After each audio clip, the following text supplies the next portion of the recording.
बिस्मिल्लाहिर्रहमानिर्रहीम। बाज़ औक़ात वालिदैन अक्सर ये सवाल करते हैं कि डॉक्टर साहब मेरे बच्चे का सीना गड़गड़ाहट करता है या उसमें खड़खड़ की आवाज़ आती है, इसकी क्या वजह है? क्या बच्चे को हम एंटीबायोटिक्स दे दें या बच्चे को नेबुलाइजेशन कर दें? तो आइए समझते हैं कि बच्चे का सीना खड़खड़ क्यों करता है और उसमें गड़गड़ाहट की आवाज़ क्यों आती है। इसकी चंद एक वजूहात। नाज़रीन याद रखें कि कुछ वजूहात तो ऐसी हैं जिसमें किसी किस्म की कोई ट्रीटमेंट की ज़रूरत नहीं है। आज की इस वीडियो में हम वालिदैन को इस चीज़ की आगाही देंगे कि किन सूरतों में आपने ये समझना है कि मेरे बच्चे का जो सीने से आवाज़ आती है, जो नाइसी ब्रीदिंग है या खड़खड़ सीना करता है, ये क्या बीमारी वाला है या बगैर बीमारी के है, या ऐसा है जिसमें किसी किस्म की कोई ट्रीटमेंट की ज़रूरत नहीं या इसमें किसी किस्म की ट्रीटमेंट की ज़रूरत है। तो आइए आज हम इसकी सारी तफसील इस वीडियो में जानेंगे। मेरा नाम डॉक्टर आबिद अली रांझा है। मैं सीनियर चाइल्ड स्पेशलिस्ट हूँ और गुज़श्ता 3 दहाइयों से अली हॉस्पिटल डस्का में बच्चों की बीमारियों का इलाज कर रहा हूँ। नाज़रीन याद रखें कि बहुत सारे नौज़ायदा बच्चे जो है उनका नाक अक्सर औक़ात जो है वो सर्दियों के अंदर बंद हो जाता है। जैसे बच्चा जब सोता है तो उसके सीने से गड़गड़ाहट की आवाज़ आती है या सीना जो है वो खड़खड़ करता है। तो इस सूरत में वालिदैन ये समझते हैं कि मेरे बच्चे को निमोनिया हो गया, हालांकि वो निमोनिया की अलामत नहीं होती। तो इस सूरत में वालिदैन को क्या करना चाहिए?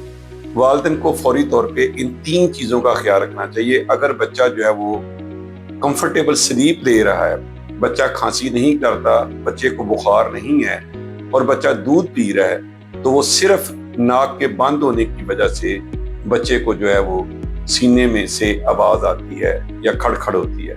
उस सूरत में सिर्फ बच्चे की नोज़ को आपने पेटेंट रखना है, उसमें नॉर्मल सलाइन के ड्रॉप्स डालने हैं और नेजल बल्ब शक्कर के साथ नाक को साफ रखना है। वो मैं पहले भी अपनी वीडियो में नेजल कंजेशन की ट्रीटमेंट के बारे में बता चुका हूँ। दूसरी बात ये करनी चाहिए कि बच्चे को आपने थोड़ा सा अपर हैंड करके जो है लटाना है, यानी सर की तरफ से थोड़ा सा ऊंचा करके और करवट बदल के लटाना है। दूसरी वजह ये होती है कि बाज़ औक़ात जिन बच्चों को जर्ड का मसला होता है, गैस्ट्रोइसोफेजियल रिफ्लक्स डिजीज का, वो दूध का ऊपर जाने की वजह से छाती में, उसमें भी बच्चे के सीने से खड़खड़ की आवाज़ आती है। इस सूरत में वालिदैन को फीड कराते वक्त को बच्चे को फौरी तौर पे नहीं लटाना चाहिए, बल्कि बच्चे को अच्छी तरह से डकार दिला के जो है वो लटाना चाहिए। और इन दोनों सूरतों में किसी किस्म की कोई एंटीबायोटिक या ट्रीटमेंट की जरूरत नहीं है। इसके अलावा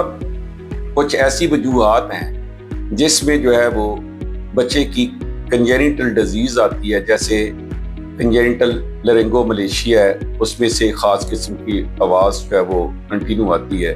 इसमें भी आपने सिर्फ ऑब्जर्व करना है। 90% जो लरिंगोमलेशिया ये माइल्ड होता है, ये खुद बहुत वक्त के साथ साथ ठीक हो जाता है। इसमें क्या होता है कि जो लेरिंक्स है उसकी कार्टिलेज इमेच्योर होती है, प्रॉपर डेवलप नहीं होती और साउंड बॉक्स से जो आवाज़ होती है। इस तरह ट्रेकियोमलेशिया है, वो भी खुद ही अगर माइल्ड हो तो ठीक हो जाता है। इसी तरह से दीगर प्रॉब्लम, अगर बच्चे का जो सीना जो है उससे खड़खड़ की भी आवाज़ आती है और सीने में रुकावट भी है, जकड़न भी है, तो उस सूरत में सांस की अगर तेज़ी हो तो ख़ास किस्म की अगर बच्चा खांसी भी करे और सांस से सीटी की आवाज़ आए, तो वो मामूली तौर पे वायरल इन्फेक्शन यानी ब्रोंकियोलाइटिस की वजह से है। उस वायरल इन्फेक्शन की ट्रीटमेंट आपने अपने डॉक्टर के मशवरे से करनी है। तीसरी सूरत ये होती है कि बाज़ औक़ात अगर बच्चे का सीना मुसलसल जो है वायरल इन्फेक्शन हुआ, उसके बाद बच्चे को तेज़ बुखार हो गया है और निमोनिया की अलामत आ गई है, उसमें आपने 3 चीज़ों का ख्याल रखना है। अगर बच्चे का सांस जो है वो तेज़ी के साथ चलना शुरू हो जाए, बच्चे को तेज़ बुखार के साथ साथ तो उसके नीले होना शुरू हो जाए, या उसकी सीना जो है वो पसली जो है उसमें से ज़्यादा आवाज़ें आनी शुरू हो जाए, या नाक जो है वो फूलना शुरू हो जाए, इन सूरत में समझें कि ये निमोनिया की अलामत और सूरत में फौरी तौर पे बच्चे को अपने हॉस्पिटल में लेके जाना है। यहाँ नाज़रीन ये याद रखें, जब भी बच्चा जो है वो सांस की बीमारी का मसला हो या किसी दीगर बीमारी का मसला हो, जब बच्चा अपनी फीड को कम कर देता है या छोड़ देता है या लेजी हो जाता है, تو سمجھے کہ یہ ایمرجنسی ہے۔ اس کے بعد دیگر جو اس کی وجوہات ہیں اس میں بچہ جو ہے وہ اگر الرجک استھما ہو تو اس صورت میں بھی سیزنل جو بڑے بچوں میں عمومی طور پہ 6 ماہ کے بعد یا اس سے اوپر ریکٹیویریبل ڈیزیز جسے کہتے ہیں یا سانس کی نالی کی الرجی، اس سے بھی سینہ کھڑکھڑ کرتا ہے۔ اس کے علاوہ اگر نزلہ زکام کھانسی وائرل انفیکشن اور کراس انفیکشن کسی سے ہو جائے تو اس سے بھی کھڑکھڑ کی آواز آتی ہے۔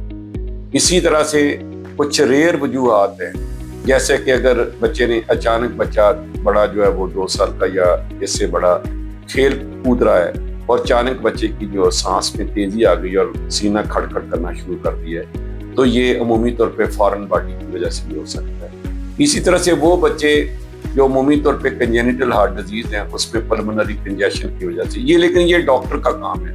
والدین کو آج کی اس ویڈیو میں جو ہم نے آگاہی دینی ہے، آپ نے 3 چیزوں کا خیال رکھنا ہے۔ بلا وجہ آپ نے اینٹی بائیوٹکس نہیں دینی اور بلا وجہ آپ نے بچے کو نیبولائزیشن بھی نہیں کرنی۔ سینہ اگر کھڑکھڑ کرتا ہے اور بچہ کمفرٹیبل ہے، اس کو کوئی بخار نہیں، کوئی کھانسی نہیں، تو کسی قسم کی کوئی نیبولائزیشن یا اینٹی بائیوٹکس کی ضرورت نہیں ہے۔ دوسرا میرا یہ پیغام ہے کہ جب بچے کی جو ایسی علامت آئے جس میں سے بچے کو تیز بخار ہو جائے اور ساتھ کھانسی شروع ہو جائے اور سینہ کھڑکھڑ کرے تو آپ نے فوری طور پہ خود ساتھ گھر میں اینٹی بائیوٹکس نہیں دینی بلکہ ہاسپٹل جانا ہے۔ تیسرا میرا پیغام یہ ہے کہ جو اکثر اوقات جرڈ میں گیسٹرواسوفیجل ریفلکس ڈیزیز میں بچہ جو ہے اس کا سینہ بھی کھڑکھڑ کرتا ہے، اپنے دودھ پلاتے وقت فوری طور پہ بچے کو نہیں لٹانا بلکہ ڈکار پلا کے اچھی طرح سے جو ہے وہ سر کی طرف سے اونچا رکھ کے اس کو لٹائیں۔ تو ان احتیاط کی وجہ سے بچے کے سینے سے گڑگڑاہٹ کی جو آواز ہے اگر آئے گی بھی تو اس سے کوئی نقصان نہیں ہوگا۔ امید ہے آج کی اس ویڈیو سے بہت سارے والدین کے سوالات کے جوابات مل گئے ہوں گے۔ ہمارے چینل کو سبسکرائب بھی کریں اور ہماری ویڈیوز کو شیئر کریں اپنے رشتہ داروں میں، دوستوں میں، تاکہ بچے کی صحت جو ہے وہ محفوظ رہے اور آپ کا بچہ جو ہے اس کی صحت جو ہے وہ ایک معاشرے کی صحت کا جو ہے وہ ضامن ہو سکتا ہے۔ بہت شکریہ، بھائی کو دعا میں یاد رکھیے۔